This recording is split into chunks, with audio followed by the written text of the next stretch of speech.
Thank you very much, SG. And we have a lot of SGs in the room. In fact, we have some very distinguished patronage at our 22nd ministerial seminar today. And moving on in the program, I would like to invite another of those distinguished attendees from the International Telecommunication Union, who is a key partner of the CTU, and in fact, I would say a key partner of the Caribbean as far as ICT development is concerned. So I'd now like to invite Mrs. Doreen Martin, Secretary General of the ITU, to come to the lectern to give her remarks. Please welcome her.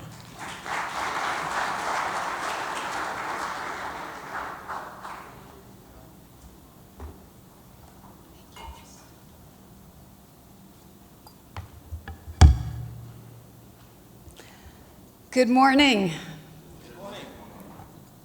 Honorable Prime Minister Deacon Mitchell, Honorable Minister Maynard, Honorable Minister Bacchus, Secretary General Taylor, Excellencies, ladies and gentlemen, it's wonderful to be here. This is my first time in the Caribbean since I took up my function as Secretary General, so I'm really delighted to be here. When the UN Secretary General visited the ITU some weeks ago, he encouraged us to work together to build bridges. And I think that's also why I'm so excited to be here, because it is about building bridges and picking up on the theme. It's about bridging technologies for a sustainable and inclusive future. At the UN General Assembly, some of you were also there last week, and especially at the SDG Digital Day that took place during the Summit of the Future, I was actually able to catch a sort of glimpse of what our digital future would look like. And I think it's fair to say that our common future is digital. Enshrined in the GDC, the Global Digital Compact that was adopted some days ago, is the birthright of the future, as the Honorable Minister from St. Kitts and Nevis called it in her national statement. But how to understand the Global Digital Compact and how to actually translate that promise into concrete actions? How do we make the GDC a lived reality for island nations, from St. Kitts and Nevis to the newest ITU member state, from Palau? We now have 194 member states. So think GDC, and I would like to think that it stands for guide, develop, and collaborate.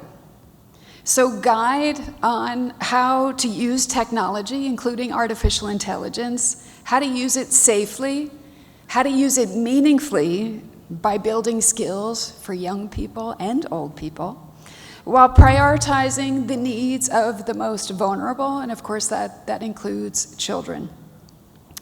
Develop resilient digital infrastructure in ways that promote universal, meaningful connectivity and sustainable digital transformation. Those are the two ITU strategic goals. And then collaborate. Collaborate on investment within and across regions by leveraging key partnerships, like the one between the ITU and the Caribbean Telecommunications Union. And of course, as well as with the private sector, and it's great to see so many friends from the private sector here today. So ITU is taking action in these three key areas to help support the implementation of the GDC here in the Caribbean and beyond. And so I thought I want to just quickly share some thoughts. So in the first GDC action area, when it comes to guide, the word skills appears 10 times, more than most things in the GDC. And that's for good reason, and that is to benefit from digital, we have to know how to use it. This is getting increasingly difficult given the speed at which technology is racing fast ahead, especially when it comes to things like artificial intelligence. And that's also in part why the ITU launched last week the AI Skills Coalition. A big focus is to close the AI skills gap, not just amongst IT professionals, but amongst government agencies and the public at large. And especially in developing countries where we need to be focused on equipping them with the skills to leverage AI for sustainable development and to help establish solid governance frameworks. The Global Digital Compact is also aimed at protecting the safety and the human rights of the most vulnerable populations, and of course that includes children. We've been working very closely with the Organization of Eastern Caribbean States to help advance our child online protection work, and we look forward to strengthening that important collaboration. So for the second action area, when it comes to develop, we have to be able to develop resilient digital infrastructure. So one of the only initiatives that's mentioned in this Global Digital Compact is actually GIGA. And so GIGA is the ITU UNICEF School Connectivity Initiative, which has the ambition to connect every school in the world to the internet by 2030. And I think the reference in the Global Digital Compact is actually a testament of the success of GIGA thus far. We're active in some 34 countries, including 9 OECS members, as well as Trinidad and Tobago, Barbados, and other countries across the Americas region. The Caribbean region is also an important focus for our Early Warnings for All initiative, where I think it's fair to say we've made good progress, more to be done, but I think we've made good progress. More than half of the world's countries now have a multi-hazard early warning system, and that's double the baseline that was established back in 2015. But as I said, more needs to be done because that progress is actually uneven. As we know, the Caribbean faces significant challenges and also faces some gaps when it comes to early warning systems, with about 50% of small island developing states reporting having an early warning system. We are leading the communications pillar of the Early Warning for All initiative that was adopted and announced by the UNSG, and our target is to get to every single country by 2027. We're happy to be working here in St. Kitts and Nevis, where we're supporting the National Emergency Telecommunications Plan, working on capacity development, enhancing national coordination, and also helping to build greater resilience in the face of climate change. We're also looking at ways that we can leverage artificial intelligence when it comes to early warnings, and when it comes to disaster connectivity mapping in particular, so that we can have near real-time information on network status, and we can help governments to be able to assess channels and to be able to disseminate warnings. Our disaster connectivity maps, and some of you in particular from the private sector, have helped to support that effort. They've been activated in the past couple of years more than 50 times, including most recently in the aftermath of Hurricane Beryl, which was, as we all know here, an unprecedented Category 5 storm that completely cut off communications in Grenada and had damage elsewhere. You know, I think the science is clear. The frequency and, of course, the severity when it comes to extreme weather and disasters is going to continue to increase, and that's why it's critical for us to be increasing our climate ambition. And I think the digital sector has a critical role to play in this space. And that's why the ITU launched last year on the margins of COP28. We launched the Green Digital Action Coalition.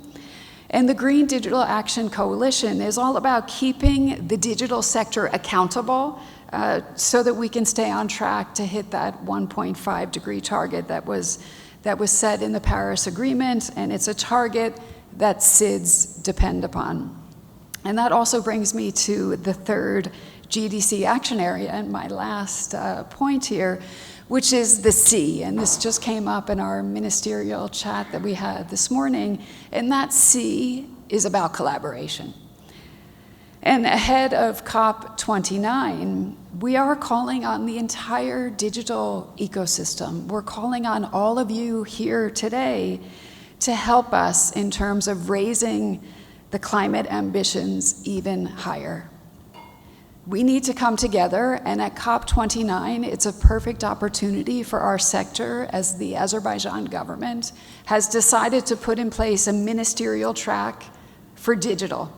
And so we're expecting that out of that ministerial track will come a ministerial declaration, which we see as being a sort of testament to our collective actions to be able to harness digital for people and planet, and also to help get the 17 Sustainable Development Goals back on track. The other key focus for us when it comes to collaborate is partner to connect. I think that's a great example of a collaborative partnership when it comes to investing in meaningful connectivity. So far, we have more than 900 pledges, 942 to be exact, estimated to amount for some $51 billion in commitments, and 15% are targeted towards small island developing states. And I think we can do much, much more. So, ladies and gentlemen, the future of small island developing states and of every Caribbean nation is unequivocally digital. The future is going to move fast when it comes to emerging technologies, in particular artificial intelligence, and we need to make sure that when we look to digital, that we're able to deliver resilience, and we're able to ensure that digital can help to ensure inclusive prosperity for all, in line with the Antigua and Barbuda agenda for SIDS. A future where every child benefits from the opportunity and choice brought by school connectivity. A future where every patient can have access to healthcare. A future where small businesses have access to global markets. A future where everyone is protected by life-saving early warning systems and a resilient digital infrastructure. 2030 is around the corner, and the clock is ticking. As we approach humanity's most pressing challenge, I would urge you all to think GDC. And I think that we can and we must guide, develop, and collaborate on this shared digital future together. It's the only way to ensure technologies are developed with all dimensions of sustainable development in mind: economic, environmental, and social. The Summit of the Future and its Global Digital Compact have laid the path forward, and I think it's up to us, those of you here in this room in leadership positions, to start walking the talk. And you can count on me, and you can count on the ITU to not wait blindly until 2030. With eyes and hearts open, we are with you every step of the way. And Rodney, let's go for gold. Thank you.